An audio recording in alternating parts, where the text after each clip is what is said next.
How we doing, guys? And it's finished. Portsmouth 1, Arsenal 4. And we are safely into the fourth round of the FA Cup. And that's quite nice considering our recent record in the FA Cup. But after the first 3 minutes, you were starting to panic because Portsmouth took the lead in the game. And I'm looking at it and I'm thinking, oh no, please don't be the cup upset. But listen, it was a professional performance. We made 10 changes. Gabriel was the only player that started against Liverpool that survived and played in this. And I did actually say in my preview that I felt Gabriel was going to be the centre-back that would stay with Saliba coming out. But listen, at the end of the day, you're going to get this kind of game when you're playing teams like Portsmouth. And we look at it on paper. And if football was played on paper, then everything would be easy. They sit fourth from bottom in the championship, struggling to score goals, conceding goals. So you're looking at it and you're thinking that'd be a nice, comfortable, easy afternoon. But it's not sometimes. And at the end of the day, you're playing against a side that are looking at it as their cup final. And the fact that we're top of the league, the fact that we're top of the Champions League, we're in the semi-finals of the Carabao Cup, we are everybody's cup final right now. Everybody that plays against us wants to raise their levels. They want to beat us. They want to beat the team that are top of the league. They want to beat the team that are unbeaten in the Champions League. They want to beat the team that everybody talks about with their unbelievable squad and everything else. Everybody wants to stop us scoring from a set piece and so many different reasons. So you have to be ready for that. And I felt that in those first few moments, we weren't ready for that. The crowd were up for it. The players were up for it. And what you've got to remember when you look at these Portsmouth players is that to a lot of them, they are never going to get the opportunity of playing against a team like Arsenal. So this is the biggest game in their careers. So they're going to raise their levels because they've got 90 minutes to do something that they may never do again. And football careers are short. And you want to have moments and memories to look back on. And yes, everybody would love to win a trophy as a memory to look back on. But some players are not that fortunate. So to some players that don't ever make it to the top level, to be able to say that they were on the pitch against Arsenal, any one of us would love to be able to say that. That we've played professionally against an elite football club. So listen, we responded, and that's the most important thing. And we responded very quickly. Martinelli goes and grabs himself a hat-trick. And that is the perfect answer to what has been a difficult week for Martinelli.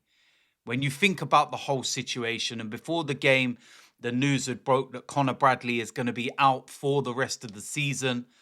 I don't know whether, Martinelli would have known that or anything beforehand. Probably not. But you look at the fallout of that whole entire incident and the overreaction and some of the comments by the media in particular. And it's been difficult. And that's the perfect way to answer all of the noise. Score goals. Perform on the pitch. Everybody said what they've had to say regarding that incident. Martinelli has apologised to Conor Bradley for that incident.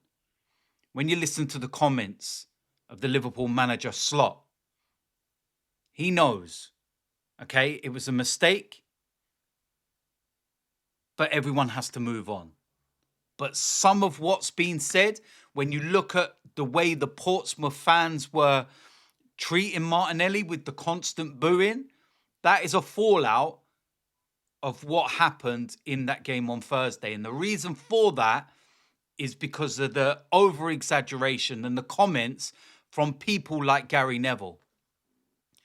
Martinelli's big enough to apologise. When's Gary Neville going to come out and apologise? He's got a responsibility in the job that he does. But yet he comes out and makes those throwaway comments without actually understanding the repercussions and what could potentially happen as a result of those comments. But he ain't going to have the balls to come out and say anything, is he? Clearly not. But listen, at the end of the day, like I said, it was some good performances in there, some frustrating performances. Lewis-Skelly, again, looked a little shaky in that first half. More comfortable in the second half. Very comfortable when he moves into that midfield kind of role. When you look at our third goal, start of the second half, it actually started from Lewis-Skelly. Quick thinking, really quick free kick, out to Jesus, first time delivery, Martinelli scores. That's what you want. That's all you ask for. And what you hope now is that that gives him confidence moving forward.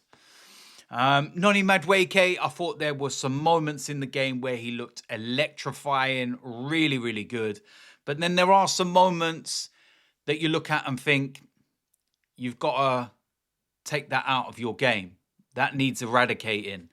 The first goal, Portsmouth's one.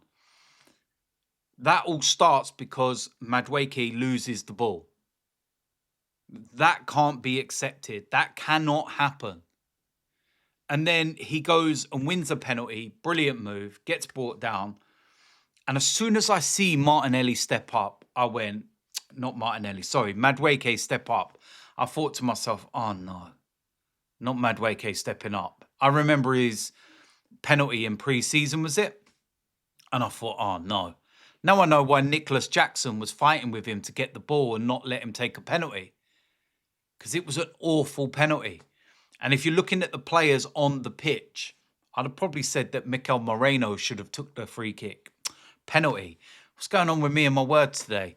But listen, at the end of the day, yeah, when you look at some of the other performances, again, Mikel Moreno, I was just mentioning him. I thought he played really well in that number 6 role. Eze had a couple of moments, but overall it was quiet. Gabriel does what he needs to do. Kepa, I think he needs to do more with the goal that we conceded. Needs to push that out in the danger zone. And there was a moment when we brought it back to 1-1 where he nearly did the same and pushed it into the Portsmouth player and it ricocheted wide. But yeah, listen, at the end of the day, when you're making 10 changes, it's always difficult. It's never easy kind of getting that rhythm and getting going. And like I said already, you're playing a side that are effectively playing their cup final and the levels are going to be raised. But the one thing that I will say, and I've always been mentioning this quite a lot recently, is the difference in the way the media reacts to other clubs, to Arsenal, and the way that fans of other clubs react to other teams compared to Arsenal is just absolutely insane. And I looked at the games yesterday in the FA Cup, and I look at the Man City one in particular, and it was a brilliant performance from them, great win. And I look at Semenyo, for example, made his debut. It was a really good performance. Gets a goal, gets an assist, gets man of the match. And all I see after the game from media, rival fans, Man City fans, is how good Semenyo was. But nobody is saying that they were playing Exeter City. They were playing a side that are 14th in League One. I haven't seen that mentioned. Now, I haven't got a problem with it. It's just the fact that everybody else is making this problem.